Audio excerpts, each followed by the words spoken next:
I'm Ed Adams, and this is the Weekly Genealogy Toolkit, the podcast that helps new genealogists get the most out of their research time and avoid the most common pitfalls. So this week, we're going to continue in our look at doing military research on your ancestors. This week, I want to look at our first major war after the founding of the nation.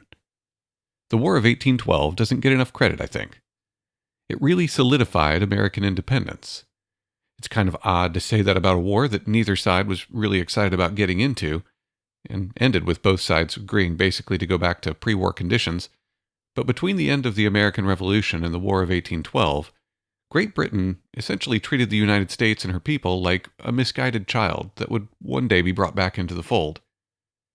After the Battle of New Orleans, which ironically occurred after the war was technically over, there were no more illusions as to the future of the United States as an independent nation. But it's not a particularly common subject of popular history or for genealogists. What we probably need is a good Michael Bay movie on the topic. Can you imagine how Michael Bay would shoot the Battle of New Orleans? I wonder who he would pick to play Andrew Jackson. I'd probably go with someone like Josh Brolin. I really liked him in True Grit. Either way, this lack of popularity will probably make it a little bit easier and a little bit harder than when researching some other American conflicts. On the challenging side, resources aren't quite as complete or as ubiquitous as with many other wartime records. But on the easier side, you'll likely not have to worry about running across as much low-quality research, and sometimes having less garbage to wade through is more advantageous than having more resources available. As with the first episode in the series, if you're going to effectively research your War of 1812 ancestor, you're first going to need to get familiar with the conflict and the army of the time. The army between the Revolutionary War and the War of 1812 went through a major transformation, and not really for the better. After the Treaty of Paris and the end of hostilities with the British, the United States essentially disbanded the Continental Army out of a sense that they couldn't trust a permanently standing army. The early American leaders felt that the plucky American spirit and the vast array of militias would be all that they needed. Only one regiment of infantry and one battery of artillery was all that could have been said to have been the Army. The exact structure of the almost in name-only Army varied a bit over the years until 1792, when President Washington completely restructured and even rebranded the Army as the Legion of the United States.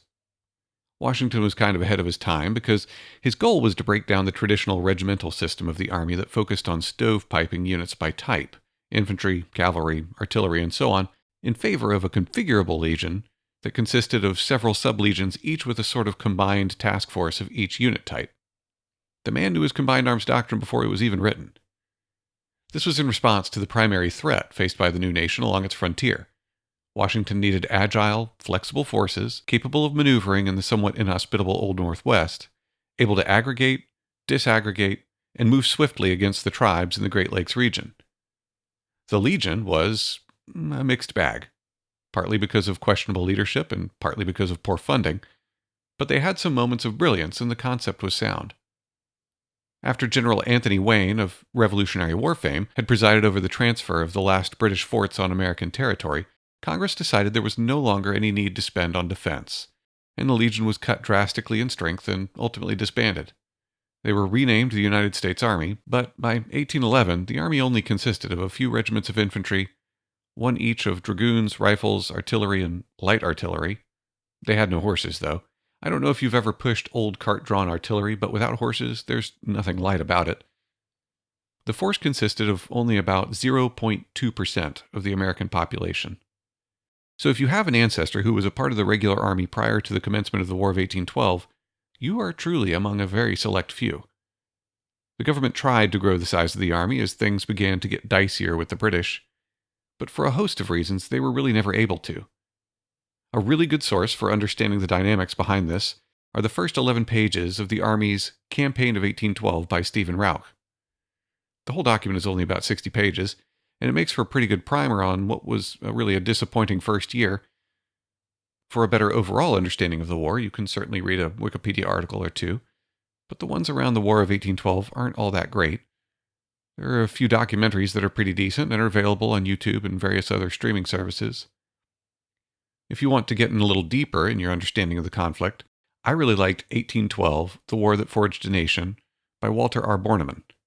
It's not that long of a read, and it covers most aspects of the war, although, like many histories, he focuses on the activities in the Great Lakes and Canada in more detail than he does the campaigns further south. I think one important thing to understand about the war is that it was more or less two wars fought simultaneously. The United States fought a strategically defensive war to the north and northwest against the British and their native allies, and we fought a strategically offensive war against the Creek. There were political linkages between the two theaters, but they were relatively loose links, and they should really be thought of as two separate conflicts in my opinion. If your ancestor was from the Northeast, Mid-Atlantic, or Old Northwest and they most likely served in the northern campaigns focused against the British. If your ancestor was from the Southeast or Tennessee, they most likely served in the southern campaign against the Creeks. Folks from Kentucky were kind of a mixed bag and saw action just about everywhere. A common theme in the war was that a relatively small army was heavily reliant on their militia partners, but the militia were terribly unreliable and never wanted to venture too far from their home states. The disaster of the Battle of Queenston Heights was due in large part to the fact that the American militia wouldn't enter Canada. But I'm getting a bit off topic here. Let's look at the sources available to help you research for that War of 1812 ancestor. Much like with the Revolutionary War, we're going to be focused on finding service records, unit histories, pension records, bounty land records, and then any other potentially pertinent records. Then we're going to synthesize what we found with other secondary sources to flesh out a fuller understanding of our ancestors' service.